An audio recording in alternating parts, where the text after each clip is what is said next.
Season 2, Episode 1 of Star Wars Visions is titled Sith, and it's all about the struggle between the light and the dark. This episode was brought to us by El Geary Studios. Thank you. We are quickly introduced to an interesting and artistic world, as well as a rolling droid. This is E2. He instantly reminded me of Wheatley from Valve's Portal franchise.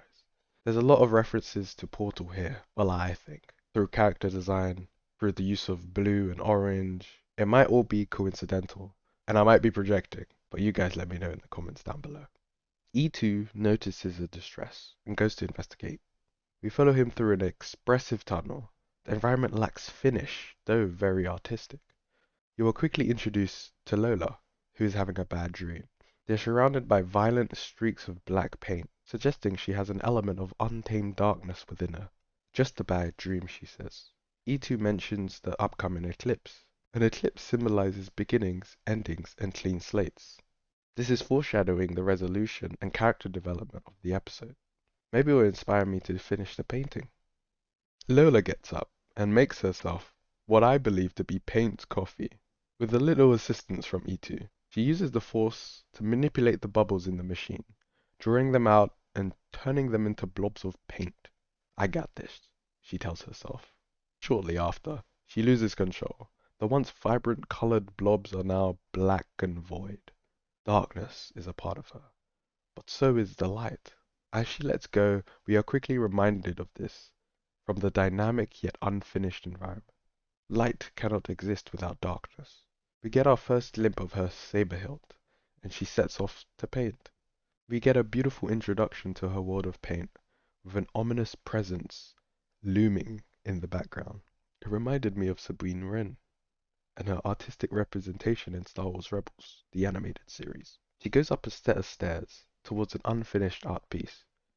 She begins to paint, but struggles as she notices the darkness in her slowly reflecting in her painting. Confused, I cannot cover it, she says. It's like the darkness wants to be a part of the painting. We hear a beeping noise coming from her radar. It's Beacon 7. Lucky or not, Beacon 7 is notorious for having issues. She goes on to investigate, hopping on a wheel bike similar to General Grievous. E2 quickly assists her in repairing the vehicle to fully operational. During the process, Lola puts down her lightsaber, which she will later regret. E2 then attaches to the bike as they ride out onto the planet's barren surface. Once they arrive, she noticed something odd. The beacon was destroyed, and lightsaber marks were left on the beacon. Before she had time to think, she felt a mysterious figure approach.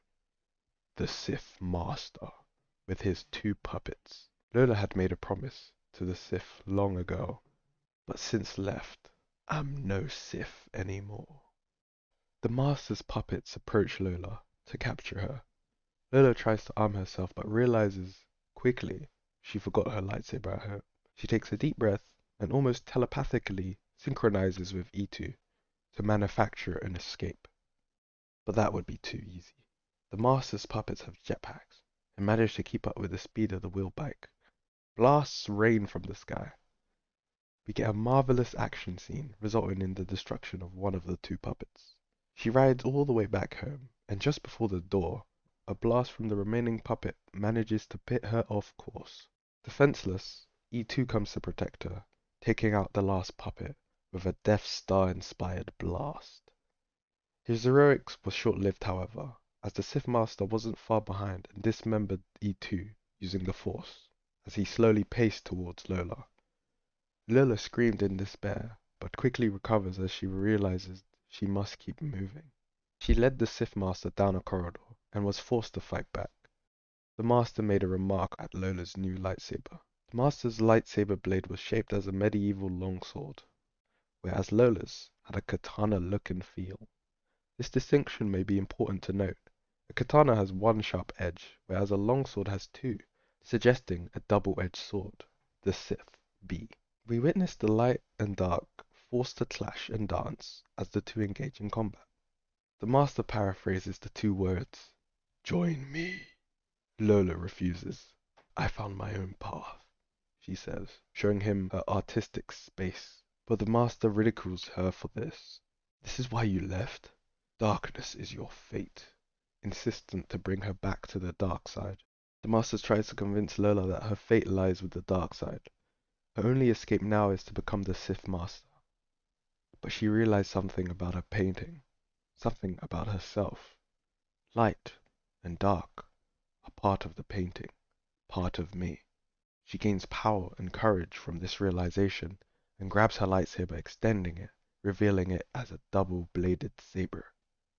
The lightsaber reflected her, the good and the bad, the yin and the yang. She moved to strike the Sith Master down, and in one strike she was successful. The Sith Master, pleased by the actions of his apprentice, congratulates her and gives her the title of Sith Master. But she doesn't want it. I'm no Sith. After the battle, she repairs E2. E2 was quite fond of this planet, but they can't stay. Their position has been compromised, and it's likely that they will send others after her. Lola sets off to look for a new home, revealing her beautiful, complete artwork behind her. I'll be okay. But he was right about one thing. I am the master now, and I can paint my own destiny.